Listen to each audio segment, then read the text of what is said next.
Sometimes easy meets difficult. Have you ever been assigned an easy task which for you is actually very difficult to perform, and maybe for anybody else? And that is when you experience frustration. I have experienced that when I started taking singing lessons, and my teacher told me to breathe with my diaphragm. That's easy, it's your natural breath, but actually very difficult to do, and it's a secret of the great singers. And it's similar to what happens when a boss comes into a meeting and tells you to think out of the box. Come on, give me your creative ideas, think out of the box. I want to hear that. I need innovation. Easy, simple, but actually very hard to do. You need to practice. You need to know how to get out of the box, where to go, and how to come back inside the box, because that's where we live. We actually live inside our boxes. So I want to ask these questions. I asked those questions to myself, and this presentation is a little journey through my answers. I hope that some of these will resonate with yours. So the first thing is to ask why. Why should we really go out of the box? Because inside the box we feel safe. We agree with everybody else. And when we go out, we risk our reputation. We worked so hard for a lifetime to build it up. Why should we risk it? Is this something which is a luxury that only a few people can do? Or is it really a necessity? So why? Think of our lives today. We are really part of a network. We are nodes in a network. We share information in real time. And we, in the end, all possess the same information. That's the end of it. And that is a scary thought. If we all possess the same information, what makes a difference between ourselves? Where does our dignity as human beings lie? It really depends on what we generate with that common shared information. So to think creatively, to go out of the box, is not a luxury, it's a necessity for us and for our dignity as human beings. So which box are we talking about? We must have a clear definition so that we are really talking about something specific. It's not our mind. We cannot think out of our minds. It's a boundary within our minds, the boundary between what we know and what we haven't still or yet thought about. What is our mind? What is our knowledge structure? It's an emergent phenomenon out of a complex mechanism, which is the brain. We start with initial conditions, our genetic heritage. We have boundary conditions, the environment. We have indirect experience, years and years spent in school and university to learn what other people have thought, what other people have discovered, what other people have created. And then we have our own direct experience, our successes, our failures that really make what we are. All of this builds the ant hill within which we live, and we live very well in that. And whatever we think inside that ant hill, that box, we feel safe. Whatever is outside, it's invisible to us. We don't know what is outside. That is why it's so risky, because nobody else knows. And so we are faced with something which is necessary to our dignity, but actually it's very difficult to do. How do we go out of the box? How do we do that? What are the mechanisms? Do we need to wait for an apple to fall on our heads? Or are there some specific techniques? Well, reality is out there for us to perceive it. It's beautiful. You see these flowers. And we have a lot of ideas, which is our convergent information, the dominant ideas. Whenever we need to think about an area, a focus area, we have ideas on how things should be. We have requirements. We have specifications. We know how things are, because that's the way they always have been.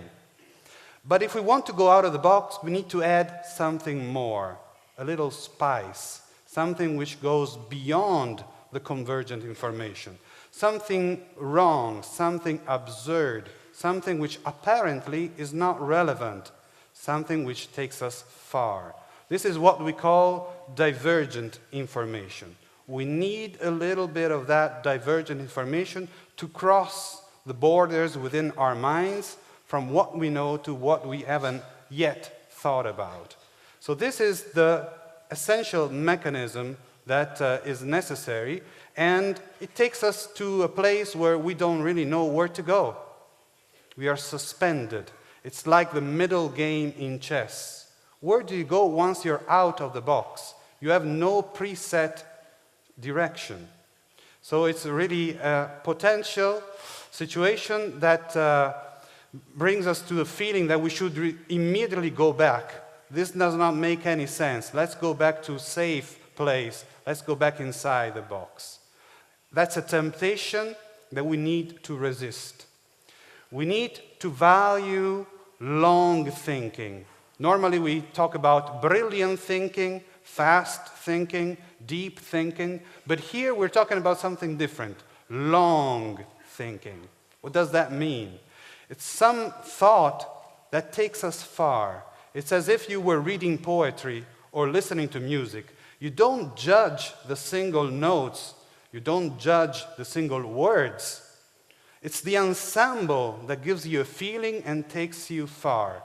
We must do the same thing with our concepts. We need to go far. And so we can use association of ideas, combination of ideas, extraction of principles and application of those principles to areas where they were never applied before. We need to be open-minded. We need to be fluent. Look for alternatives and not for the correct answer. Because when you think creatively, there's no single correct answer. There are many possible alternatives. And suppose now that we are lucky, we land up upon a new idea in our travel, in the exploration out of the box. What is the value of that? How do we assess the value of a new idea? It's very difficult if it's really new, because you've never seen that before. Nobody else has seen that before. It's as if we landed on a new planet, totally undiscovered territory. And it's difficult to understand the value of something new. First of all, because we don't feel entitled to be inventors. Who am I to be the generator of that new idea? And probably this has been thought about before. If this is correct, somebody else would have done it before me. These are all natural mechanisms with which we kill our own ideas. We have to resist that. We have to look for the match between the new idea and our initial drive, our initial focus, or evaluate the idea per se for its own value, and maybe see that that's something that solves another problem which was not yours. Serendipity happens all the time. We just need to have the eyes to see that, to notice the difference. Okay, but we are social animals. We live in an environment, so to think out of the box, bring in new ideas, is going to challenge that environment. When is it a good idea to challenge everybody around you in your working environment? You have a boss. You don't really want to upset him or her. When is it a good idea to think out of the box? Well, first of all, if the environment punishes mistakes, you will never be really tempted to go out of the box. You will remain safely in a known environment.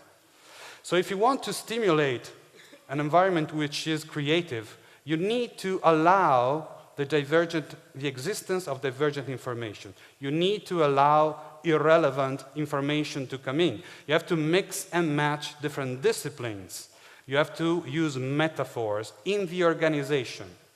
Only in that case, you will allow the environment to be really prone to the generation of new ideas.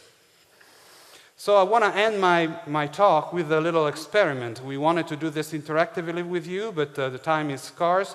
So I have indeed prepared a little thing.